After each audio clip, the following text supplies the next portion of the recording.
గోడ కట్టడానికన్నా సున్నం కొట్టడానికి ఎక్కువ ఖర్చయిందట. నాకు అర్థం కాలేదు సార్. ఈ మధ్యన సినిమా ఇండస్ట్రీలో జరుగుతున్న ఇన్సిడెంట్స్, ఇష్యూస్ చూస్తుంటే ఇలాగే అనిపిస్తోంది. లేటెస్ట్ గా కల్కి 2 నుంచి దీపికా పదుకోన్ని ఎందుకు తప్పించారు అనే చర్చ జరుగుతుంటే ఈ గోడ సున్నం ఇష్యూ లాగే ఉంది మొత్తం కంట్రవర్సీ అంతా.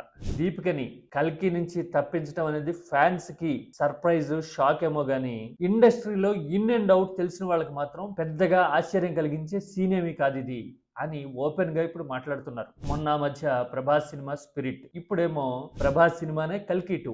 దీపికా పదుకోన్ని ఇలా రెండిట్లోంచి అన్సెరమోనియస్ గా తప్పించడానికి అసలు కారణం ఏంటి? అమీర్ ఖాన్ లాంటి స్టార్ హీరోలు కూడా మాట్లాడుతున్న తీరు చూస్తుంటే అవునా దీపిక లాంటి స్టార్స్ ఇంత పెద్ద మాఫియా అయిపోయారు ఇప్పుడు అని అనిపించక మానదు. ఇంతకీ దీపిక ఏం చేసింది, అసలు ఏంటి ఇష్యూ?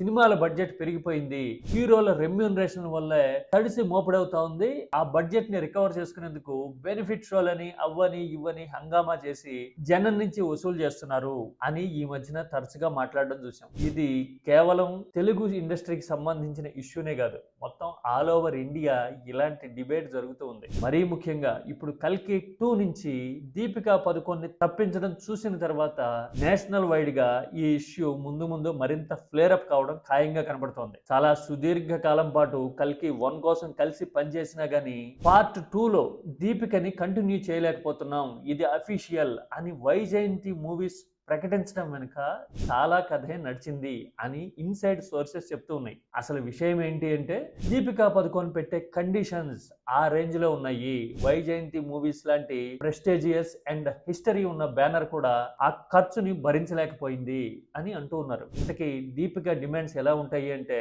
కొన్ని లీడ్స్ వస్తా ఉన్నాయి. ఆమెతో పాటు 25 మంది క్రూ ఉంటారని, వాళ్ళకి ఫుడ్, ట్రావెల్ దగ్గర నుంచి 5 స్టార్ కాదు 7 స్టార్ అకామిడేషన్ వరకు అన్ని నిర్మాతలే చూడాల్సి వస్తుందని, ఇది ఆమెకిచ్చే రెమ్యూనరేషన్ కి అదనం అని చెప్తూ ఉన్నారు. బహుశా ఇక్కడే డిఫరెన్సెస్ వచ్చి ఇక మా వల్ల కాదు అని కల్కి 2 నుంచి దీపికని డ్రాప్ చేసి ఉంటారా అని మాట్లాడుతూ ఉన్నారు. ఇంతకు ముందు ప్రభాస్ సినిమానే స్పిరిట్ విషయంలో కూడా దీపికా పదుకోన్ని ఇలా అన్సెరమోనియస్ గా ఎగ్జిట్ చేయించడం చూసాం. డైరెక్టర్ సందీప్ వంగ అయితే నేరుగా నువ్వు పెద్ద తోపు అనుకుంటున్నావా, నువ్వు నా ప్రొఫెషనల్ సీక్రెట్స్ లీక్ చేసావు అని ట్వీట్ చేయడం చూసేసాం అప్పట్లో. అంటే స్టోరీ డిస్కషన్స్ ని లీక్ చేయడం అనేది ఒక ఆస్పెక్ట్ అయితే ఖర్చు, బడ్జెట్ విషయం కూడా అందులో ఖచ్చితంగా ఉంది అని అప్పుడే అన్నారు. అందుకే అప్పట్లో దీపికా ప్లేస్ లో తృప్తి దిమ్రీని తీసుకున్నారు చాలా తక్కువ బడ్జెట్ కే అని బాలీవుడ్ లో మాట్లాడుకోవడం విన్నాం. ఇంతకీ అసలు స్టార్స్ ఇలాంటి కండిషన్స్ ఎందుకు పెడుతున్నారు, దాని ఇంపాక్ట్ సినిమా మీద ఎంతలా పడుతోంది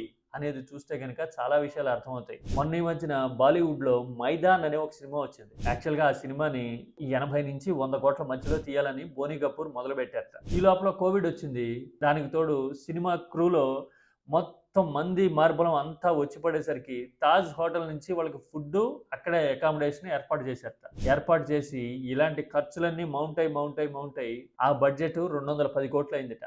అంటే అనుకున్న దానికంటే డబుల్ కంటే ఎక్కువ అయ్యేసరికి ఆ సినిమా డిజాస్టర్ అయిన తర్వాత బోనీ కపూర్ మళ్ళీ ఇప్పట్లో సినిమా తీయట్లా అని చెప్పడం చూసాం. ఇలాంటి ఇన్సిడెంట్స్ మీదే స్టార్ హీరో అమీర్ ఖాన్ ఈ మధ్యన రియాక్ట్ అయ్యారు. అదేంటి మీరు కోట్లు రెమ్యూనరేషన్ తీసుకుంటారు కదా, మీకు ఖుద్దారి నయ్యే క్యా అని అనడం చూసాం. అంటే మీకు సెల్ఫ్ రెస్పెక్ట్ లేదా, వాళ్ళ మీద పడి నిర్మాతల మీద పడి తింటారా అని అమీర్ ఖానే కామెంట్ చేయడం ఇండియా మొత్తం చూసింది. ఆ మాటలో దీపికా పదుకోన్ లాంటి వాళ్ళకే తగిలాయి అనేది ఇప్పుడు మరోసారి ప్రూవ్ అవుతూ ఉంది. మామూలుగా అయితే వర్కింగ్ అవర్స్ నేను 6 to 8 అవర్స్ మాత్రమే పనిచేస్తానను ఇంకోటో అయితే గనక దాని గురించి నెగోషియేట్ చేయడమో, కాల్ షీట్లు పెంచండి అని అడగటమో ఇలాంటివి చేసి కంటిన్యూ కావచ్చునేమో. కానీ ఎప్పుడైతే ఇలా భారీగా డిమాండింగ్ కండిషన్స్ పెడితేనే తేడా కొడుతుంది అని కల్కి 2 ప్రూవ్ చేసింది. నిజానికి దీపిక ఇప్పుడే కాదు ముందు నుంచి ఇలాగే ఉన్నారు అని way back in 2012 race 2 movie టైంలో ఆ ప్రొడ్యూసర్ మాట్లాడడం